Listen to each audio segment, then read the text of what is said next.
Alright, guys. I'm here for my next retro review. We are revisiting our good friends at WCW this time. And in the year 2000 WCW. So, yeah, this is interesting. The show we are looking at is WCW Souled Out 2000. Yeah, this was one of six pay-per-views that I wanted to do from WCW, and I sent the card to my two cousins and asked them which one they want me to do. One said this one said Bunkhouse Stampede 88. So this one won.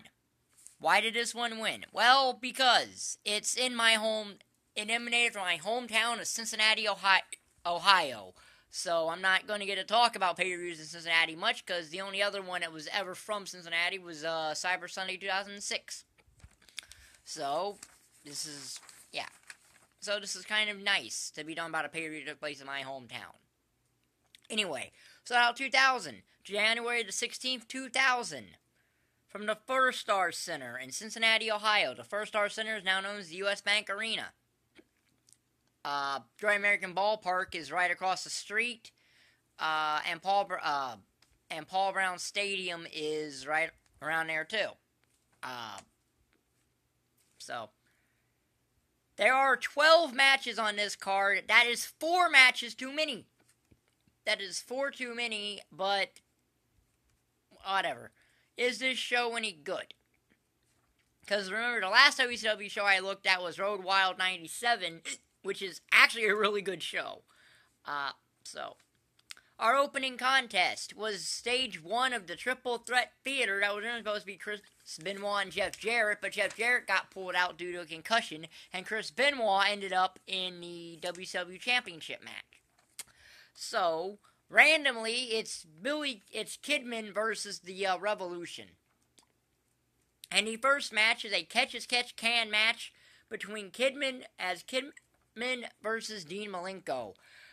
This basically states that the rules for this match were, if you left the ring, if your feet hit the floor, you would lose the match.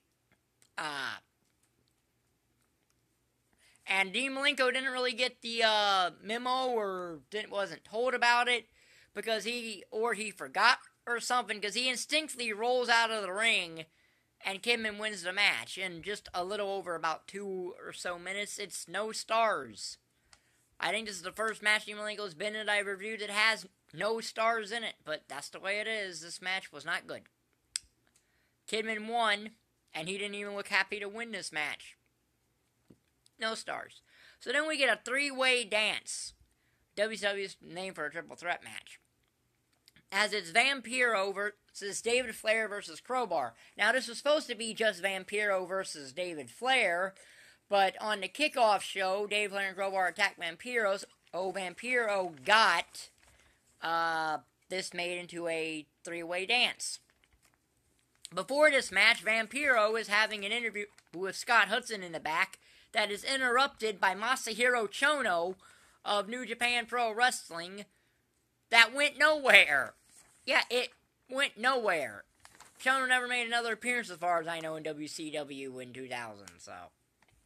As far as this match goes, it's a 1-star match. It's not a good match.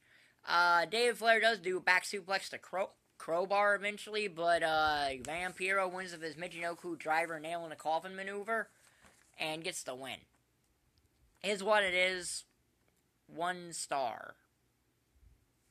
So then we get Big Vito and Johnny the Bull versus the Harris Brothers in a 1-star tag match. Again, nothing special here.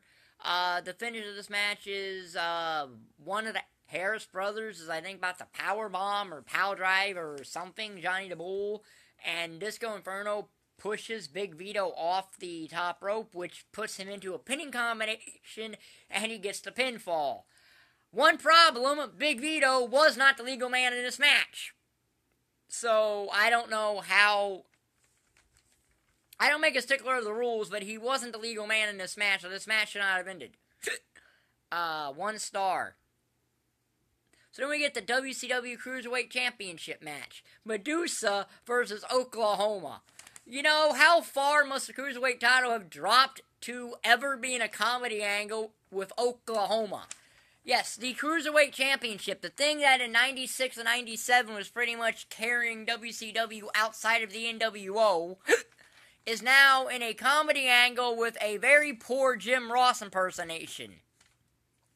Now, how Oklahoma even classifies as a cruiserweight, I do not know.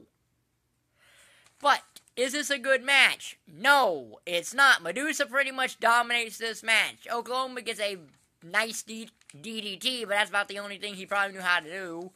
And then Asian Spice beat up Oklahoma outside. They throw Oklahoma back into the ring, but Oklahoma does a very bad roll-up and gets the win. Not as bad as Steve Austin's from 97 SummerSlam, but then again, Steve Austin did that roll with a broken neck. So, there's that. But yeah, no stars there. And I hope I don't, and I hope this is the last time I'll ever have to talk about Oklahoma, outside of when I revisit my Starrcade series in December. So then we get a four-way dance, a fatal four-way if you're a WWE person, for the WCW Hardcore Championship, as it's Brian Knobbs versus Screamin' Norman Smiley versus Fit Finlay versus Meng. It is what it is. It's a traditional hardcore match. There's not a lot to do here. It's a half a star because I've never seen this finish in a hardcore match, whereas Brian Knobbs has this police riot shield that Norman Smiley brought with him. Smiley is jumping off the second rope, and Knobbs hits Smiley with that riot shield and gets the win. It's a half a star match. It's what you would expect from a hardcore match. 1 star. This wasn't Chris Jericho and Rob Van Dam from Unforgiven 2001, which is a very good hardcore match. So then we get another hardcore style match. There's 3 of these on this show, by the way. As it's a Bunkhouse Brawl. This is phase 2 of the Triple Threat Theater. It's Kidman versus Perry Saturn. And up to this point, the best match of this show. Up to the point, through the halfway point of it. It's a decent enough match. There's a spot where Saturn belly-to-bellies Kidman over the top rope to a table outside, which doesn't win the match. And then Kidman wins with that powerbomb reversal he always did. You know that face buster he did when you tried to powerbomb him? Yeah, he wins with that. Yeah, good match. 2 stars. Yeah. So then we get Booker T versus Stevie Ray, the implosion of Harlem Heat. Good match. Stupid finish, but a good match. It's a 2.5 star match. Finish comes when Booker T hits a move that would later become the bookend, his Uranaki suplex. And then the former Ahmed Johnson runs in and forms Harlem Heat 2000 with Stevie Ray. He later became known as Big T. He'd fight Booker T at Slamboree 2000 when Booker was just Booker, because between this show and Slamboree 2000, Booker loses the rights to the letter T to Big T, and then it's the right for Harlem Heat 2000. Booker had a very, very bad start to the year 2000. He went through a lot of stuff in the first part of that year. But yeah, 2.5 star match. So we get a shoot fight rules match. It basically means you submit or you knock out your opponent. As it's Jerry Flynn versus Tank Abbott. I don't know what this show is sometimes. I don't know what this card was thinking with this. Tank Abbott, known for really just punching people in the face and knocking them out, who Vince Russo wanted to put the WCW title on at one point, wins. This is a nothing match. He knocks Jerry Flynn out with a punch. It's nothing. It's no stars. So then we get a last man standing match. Actually, a good match. As it's Buff Bagwell versus Diamond Dallas Page. This is over Kimberly Page. They fight over the arena into, I think, the penalty box where the Cincinnati Cyclones play, who also play in this arena. Yeah, the U.S. Bank Arena houses a lot of things. It houses the Cincinnati Cyclones at this time. And I think it was also maybe where the Cincinnati Bearcats played a crosstown shootout at before that was moved for both schools did it there. I don't know, but I think. But anyway, they fight over the WCW.com area. They go to throw computer monitors at each other and hit, and both miss. Buff Bagwell gets a police baton out of his boot or out of somewhere, hits Page with it. Page is a diamond cutter, but Bagwell barely gets up and Page doesn't, and that wins the match for Bagwell. Yeah, it's a 3-star match. Really, really good. So then we get a cage heat match, the finale of Triple Threat Theater. Why did they cage heat match? Take Hell in a Cell of WWE, and you get this. It's Kidman versus what would have been the Revolution's mystery partner in a 6-man tag match, but that doesn't happen because of this. So it's Kidman versus the Wall. You know, the guy that was a Berlin, Berlin and the Wall. A gimmick that was a good 10 plus years outdated at that point alone. And probably killed Alex Wright's career, but what do I know? Anyway, this is a half-star match because of counters Kidman does. He manages to do a Sunset Flower Bomb to the Wall, which is impressive for a guy the Wall size coming to do that too. And then he Hurricane Ranas him out of a choke slam. Goes for a shooting star press, but the Wall's already up, but Kidman jumps anyway. And gets met with a choke slam. Half a star just for that. That's it. So then we get a hardcore match. You sick of this stipulation yet? As it's Terry Funk versus Kevin Nash. Yes, in 2000, 54 or 56, whatever it is, Terry Funk, the guy who refuses to retire, is facing Kevin Nash in a hardcore match with added stipulations on top of it being a hardcore match. If Terry Funk wins, the NWO will disband, but if Nash wins, Nash becomes the commissioner of WCW. This is a half-a-star match. Pretty much Nash takes Funk out at the start of the match by powerbombing him through the announce table. Funk gets up, hits a few chair shots at Nash. There's 3 chairs set up. Nash powerbombs Funk through them, and gets the win. Half a star. So then we get the best match on this show by a country mile, as it's the WCW World Heavyweight Championship match with special guest referee Arn Anderson. It's Chris Benoit versus Sid Vicious. Now, Arn Anderson was assigned to this match when Bret Hart was facing Sid Vicious. Bret Hart, due to that savate kick by Goldberg, pretty much gave Bret Hart a concussion that ended his career, and he couldn't wrestle in this match. So the WCW stripped him of the title, put Benoit and Vicious in this match.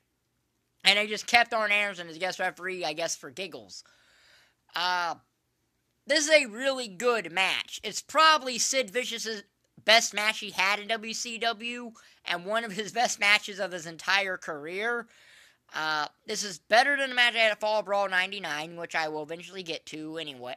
But, yeah, this is a 4-star match. In fact, all the WCW talent come out to watch this match. The finish, there's a spot where Sid is a choke slam, covers that Benoit's foot had broken the plane of the ring as it's under the rope. So then Benoit immediately puts the crossface on Sid, who taps out, but Sid's foot is under the rope. But he had tapped out before his foot went under the rope. Now, Benoit winning WCW title was done to try to get him to stay with the WCW, but he left at 12 midnight the day after this, on January 17th, and the week afterward, Benoit, Malenko, Saturn, and Eddie Guerrero all showed up in WWE. It was the day after the Royal Rumble 2000. They all left immediately after this show, so it didn't really work. So this match is technically pointless, but it's a really good match overall. So 4 matches are actually somewhat decent on this show. Kidman and Saturn, Booker T and Stevie Ray, despite the finish, the last man standing match, and the WCW title match. But this show gets a 12 Out of a possible 60 stars, that's not even a quarter of its rating, which would have been 15. But if it wasn't for the main event, the show would have got a lot less. The show would have only had 8 stars out of 60 if it wasn't for that main event. So, yeah, my hometown didn't exactly have the best show. In fact, I think there's been better Raws than this show that have been made from the U.S. Bank Arena. But it at least had a good match at the end of it. And I'll probably get to Cyber Sunday 2006 too, just because that was in my hometown too, Cincinnati. So, yeah, not a good show. Not the worst WCW pay-per-view in 2000. Oh, it got worse for 2000 in this company. But Souled Out's not the worst thing in the world. And given I had to watch this show twice, it was a bit of a chore. But, yeah, that's the review of Souled Out 2000. This will be my Retro Wrestling Review playlist. If you like the video, like button down there, subscribe button down there, and thank you for watching. Bye.